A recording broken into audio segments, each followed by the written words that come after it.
Hey everybody, thanks for joining us again. Today we are going to be playing Villainous.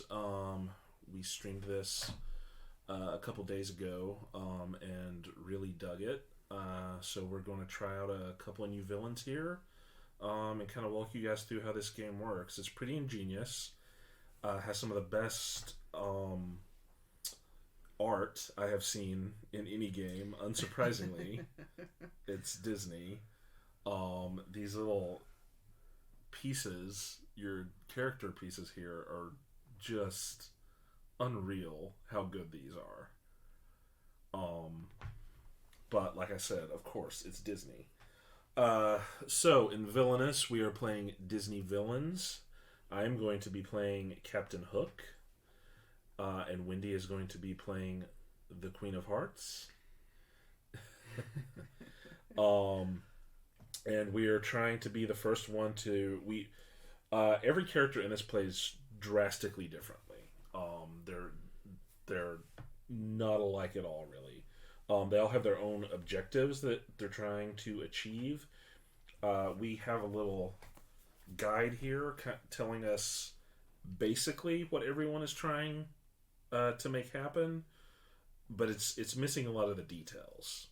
So, for instance, Wendy knows that I must have Peter Pan revealed from my Fate deck, unlock the Lost Boys hideout, and move Peter Pan to the Jolly Roger and defeat him there. But there are, of course, parts of that she doesn't know, that I only know because I've got my little villain hook guide here. And Wendy must play and convert card guards into wickets, move them as needed so she has at least one wicket at each location in her realm, and play Take the Shot. But of course, I'm sure there's things about that I don't know as well. So, I'm not saying either way.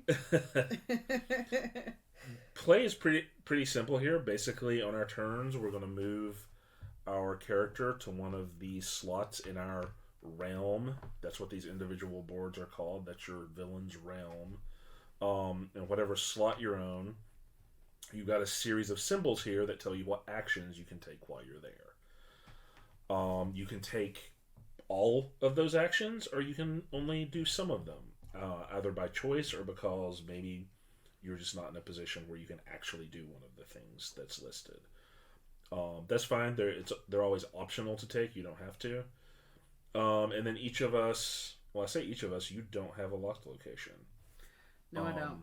I do. So this location here on the end, I can't go to yet because it's locked. So I'll have to achieve some sort of objective, play a certain card, do something to unlock this before I can go there. Those are the basics of the game. It's also... it is named Villainous, and it really lives up to that name. It's a very cutthroat game, pun intended. So you are definitely screwing over your opponent at every possible opportunity. We will try to make sure no tables are flipped during this playthrough. I did not agree to that, but okay. So I warned everybody in the last stream that we played this. We usually shy away from competitive games because one of us is really good at playing competitive games and one of us is a really bad sport, and that is me, and so we usually don't play them.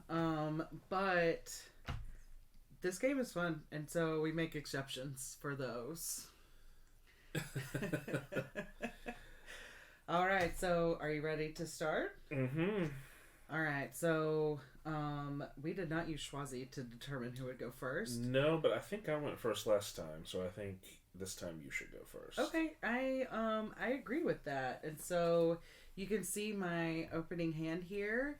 You have 4 cards in your hand at any time. You can go above it, but if at the end of your turn you're below that 4, you draw back up to the 4 that you have. Okay, so with that said, I'm going to move the queen over here to the Hedge Maze. And the first thing that I'm going to do is take the 3 power that this location awards me. And then it gives me the opportunity to play 2 cards. That's what this symbol is right here. And I want to show this just real fast. This is the action symbol, just reminder card.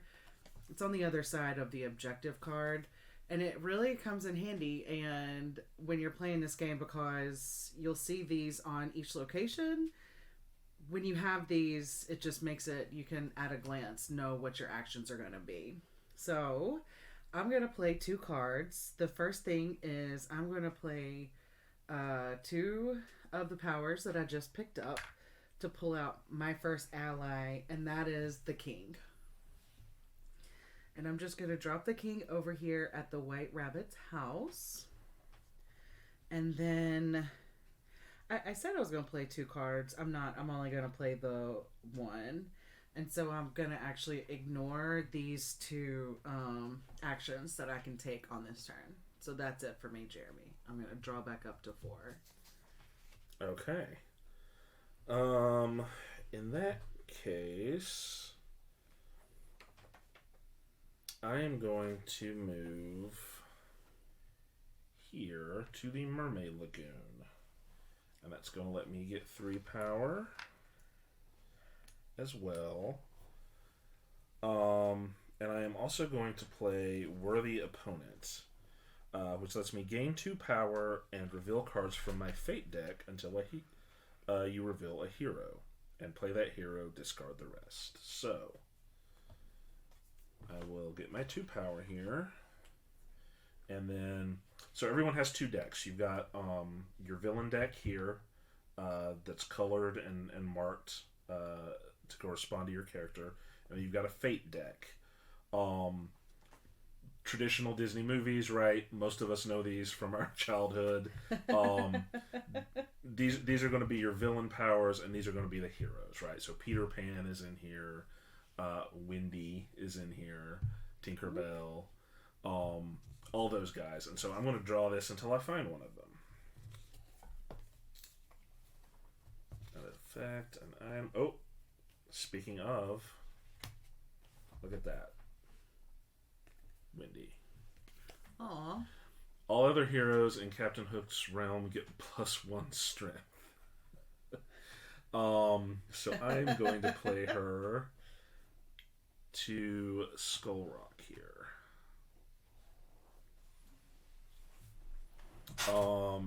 And then I will also play, spend 3 power and play my Pirate Brute here to the Jolly Roger. And I will also use my last action here to move Wendy over. And that's my turn. Draw back up to 4. Okay, so I am going to move the queen over to the White Rabbit's house. And that lets me draw 1 power. And I have the option to activate a card. I don't have any cards to activate at this time, but it does give me the chance to do a fate card. Okay, go ahead. So I get 2, right? And I Yeah. get to choose 1? Yep. Okay. So she'll draw cards from my fate deck and then play them again to screw me over as much as possible. This is a hard choice. But of course, I am going to play my friend Peter Pan, and I am going to put him here. So Am I not allowed to do that? Yeah, so actually it says when you find him, you must immediately play him to the Lost Boys hideout, even if it's locked. Oh, okay. So he's got to go here. Well, that's what I get for reading the card. Okay. So I still have the opportunity to. Oh, I feel like I just helped you with that. Maybe I should have discarded him. You don't have a choice. You draw him, you gotta play him. Oh, okay. And then a card to play. There's 3 more allies in their realm.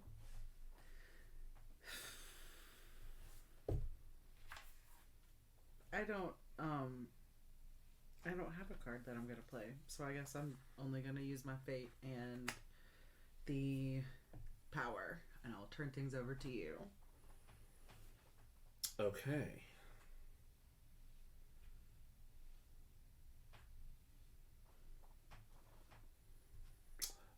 I am going to. I'm gonna move here. Skull Rock. That's another rule, by the way. You can't stay in the place you're at. You always have to move to a new location each turn. So you can't do the same. Use the same place twice. That really stank when we were playing this a couple days ago because I needed an action that was only on one space. So I kept moving from that space to another space. Back to that space, back. And so it just prolonged me winning by so many extra turns. Alright, so I'm going to get 1 power here. I am also going to play my boarding party here at Skull Rock.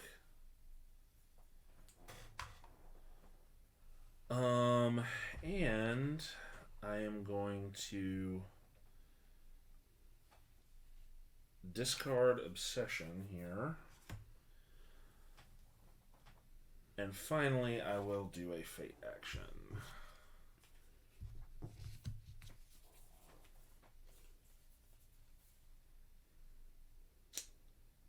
Okay. So I got an item and a hero. I'm going to discard the item because they typically have to be attached to a hero.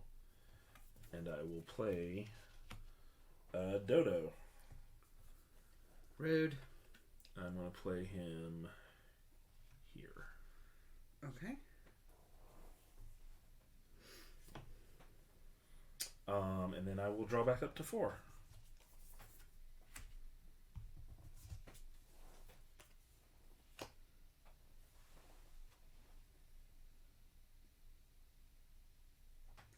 Okay.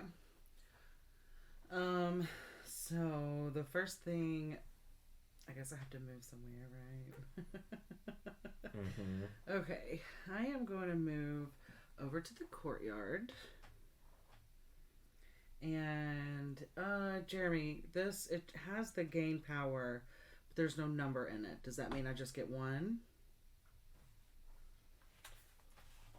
I don't think so because I have some that just say 1. I do too. That's why I'm questioning for clarification. I think what it means is that I get 1. Sure, yeah. Or 10. Okay, I'm sure that that if that rule is wrong, someone will tell us when they see that. Or like, oh, that's not how you play the game. Yeah, if it's not, then that's a house rule. Okay. Well, maybe even better than that. Who knows? I mean, that's the thing about this. It's really fun and neat that every character is so different, but it also means anytime we're playing a new character, you just don't know. You kind of have no idea what you're going to be doing or going up against. Okay, so the first thing I'm going to do is I'm going to spend 2 power, and I'm going to play Makes You Smaller. I'm going to shrink this dodo. Okay, what does that do? Makes him smaller. Okay.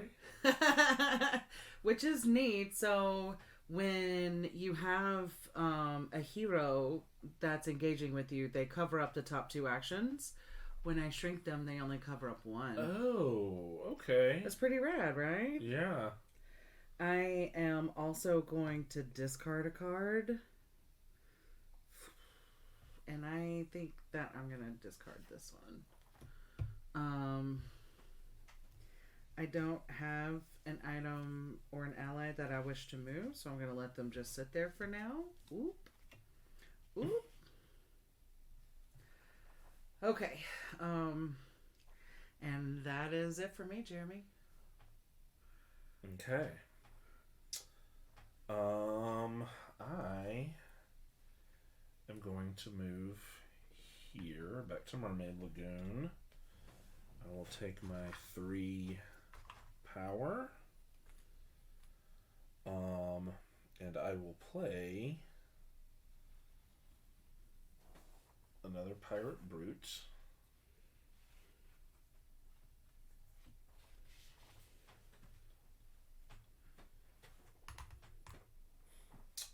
And a Swashbuckler.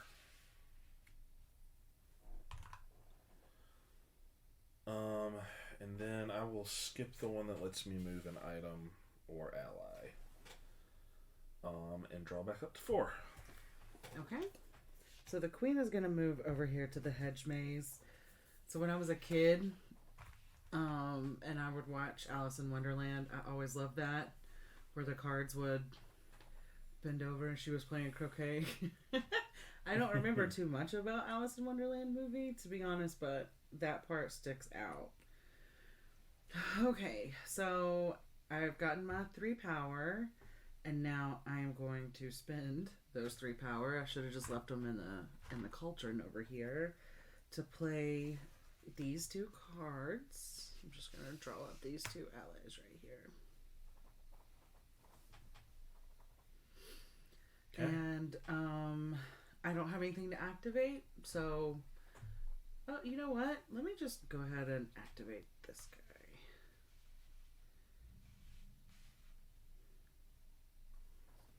Why not? What does his activated power do? Nothing. Okay. I've just never activated anything, and I wanted to see what it felt like. Okay.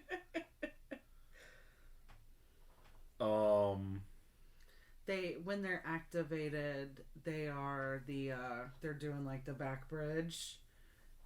Okay. And when they're not activated, they are soldiers. Okay. Okay. Alright, so that is my turn. But really, I've never activated anything, and I was just kind of curious. Mm-hmm. For the most part. And she says I'm a terrible liar.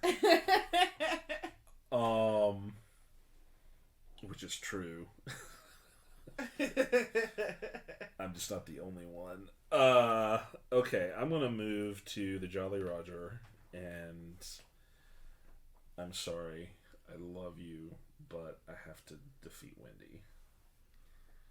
Rude, okay. So, I'm gonna use my Pirate Brute here. And she's gonna go into the discard pile. What is Wendy's power? She gives other heroes +1 strength. Okay, but her HP. 3. Okay. And then I'm going to play a card. I am going to add this cutlass to this swashbuckler. So, I just realized I made a mistake because I have this. I have the king. The cost to play these guys is reduced by 1. So they have a combined cost of 3, and I paid 3.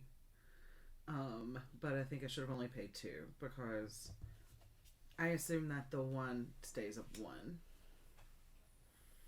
I assume it's not free. Yes. No, I don't know about that. I have cards that that cost 0 power to play. Okay, well, in that case, I'm gonna get 2. I mean, this one, it's got a little power symbol that says 0. Okay. I believe you. I'll do that. Well, it's your turn. Oh, is it? Okay. Whew. Even better. Well, I could only do 2 actions there thanks to Wendy. you're welcome. I'm gonna move back to the White Rabbit's house, which gives me 1 power, and I get to play a card, and so I'm going to play this spear to give the king +1 power, and then I am going to tempt Jeremy's fate. Okay.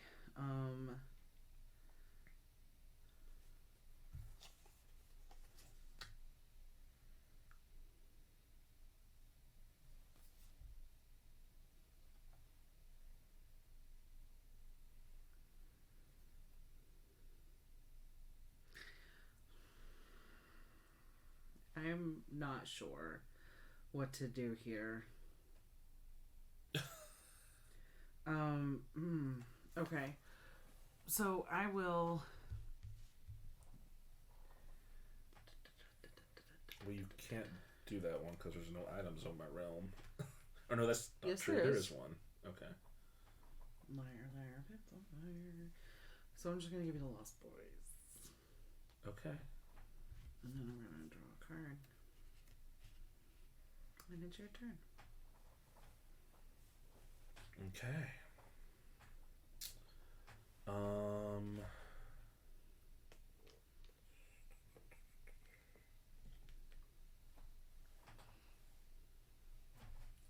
going to move to the Mermaid Lagoon. I'm going to take 3 power. I am going to play Worthy Opponent and draw from my own Fate deck.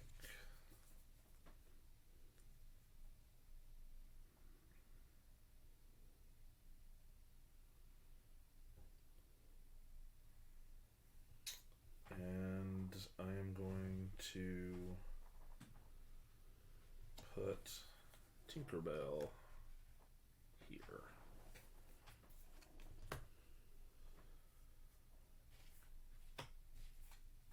And then I am going to play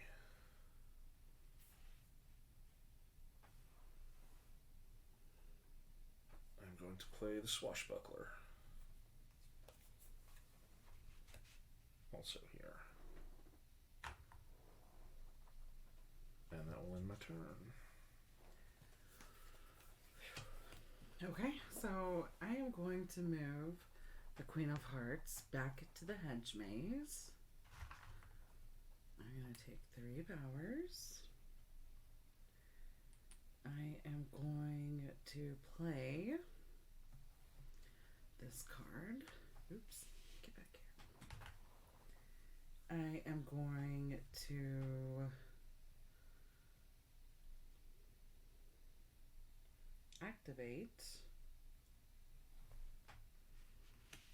this card.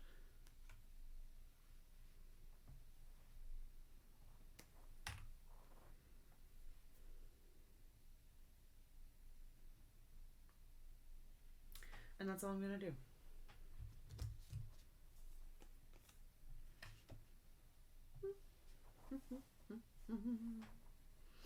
Okay. I'm going to move to the Jolly Roger.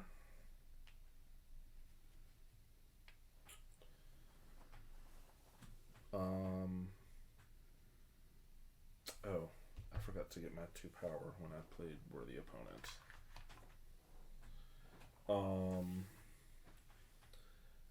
I am going to.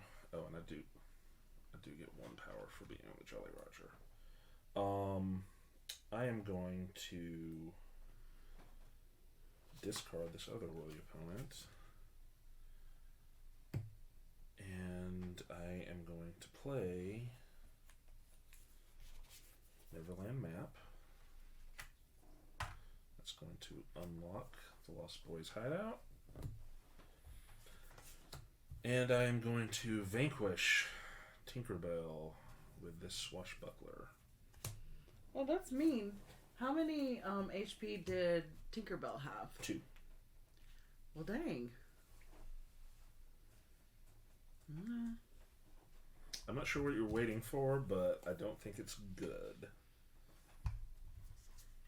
I'm just asking. Mm-hmm. Okay, so now it's my turn? Yes. Okay, I'm gonna move back to the White Rabbit's house. And that is gonna let me get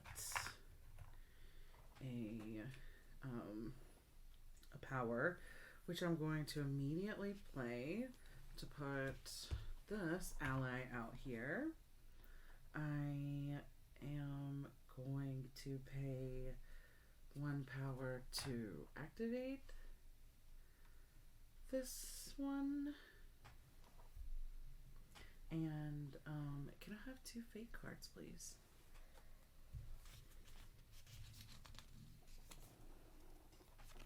Thank you.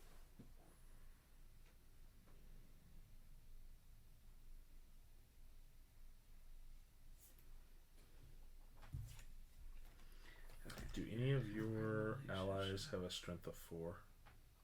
No. Okay. If you will recall, the Queen of Hearts is really the only one with any power. Mm-hmm.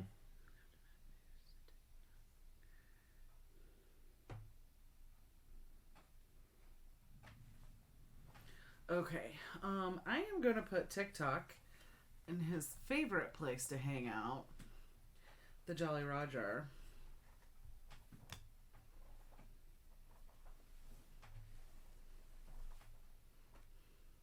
Sorry. Need to read what he says. That's fine.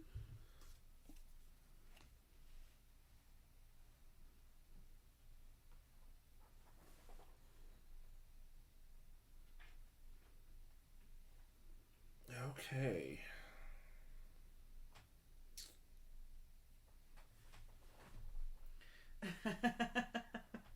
Okay. Was that your turn? It is my turn. Okay.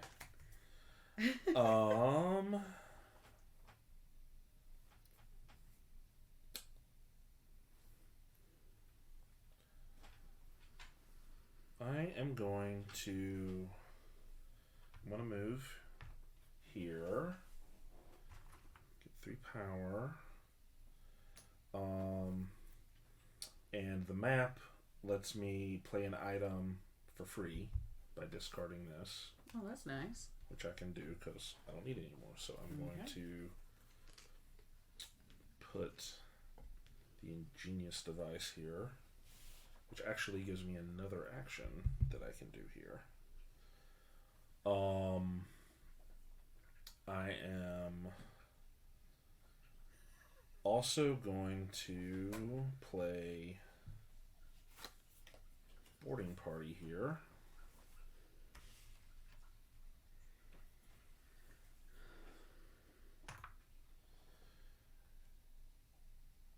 And I will move Peter Pan. Okay. Are you done? I am. Okay, so the Queen of Hearts is gonna move. Guess what? Back to the Hedge Maze. I'm gonna take 3 power. And I'm gonna spend 1 on my activate action. I'm gonna activate this card here. So now I've got 4 wickets. And I'm going to use 4 power to play Take the Shot. Okay, so Take the Shot. I reveal the top 5 cards of my deck. And so on the wicket, this is the strength, right? Or like on an ally, the number in the bottom corner. Okay, so I'm going to move these down so that you can see the cards I draw. I've got 3, 6, 9, 11. Mm-hmm. Okay.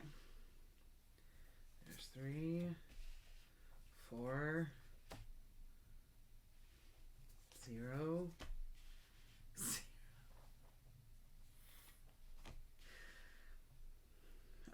5. So, because the power of the cards is less than the strength of my wickets, I just won. Okay. I love this game. Uh-huh. I love this game. That went a lot faster than the first time we played this. It did. So when we played a couple days ago, I played Ursula and Jeremy played Jafar. And I mean, just like anytime you play a new game, it took us a few rounds to get the mechanics and the strategy and everything else down. And we got a woohoo in the comments. Uh-huh. It took a few rounds before I learned how to go in and just both win, do the actions on my card, but also how to stall you by loading you up with fates, because I felt bad giving you fates every time. Yeah, no, my mistake, or was it a mistake? I didn't use the fate action except for once, because I don't want to sleep on the couch. So strike first. I definitely should have used it more. I got a lot closer this time than last time. I think because I understood what I was doing better. Sure. The last one was a lot of flipping through the rule book to figure out. Absolutely. So yeah, it's a fun game. It's simple enough. I think, I don't know if like really young kids could play it, but I don't know, like what, 8+ probably. I don't know. Let's see what they recommend. And there's a ton of them. We just bought the base game, but there are, Lord, I don't know, 10. Ages 10 and up. Oh, ages 10 and up. Okay. There are several expansions for this thing already. I mean, you can imagine what they are. The base game came with 8 villains, right? And the expansions just add more, right? So, a new one just came out that I think has the Incredibles villains in it. Very nice. Very nice. It's a neat game. Yeah. Well, thank you for joining us tonight. We'll see you guys soon. Thanks, everybody. Bye.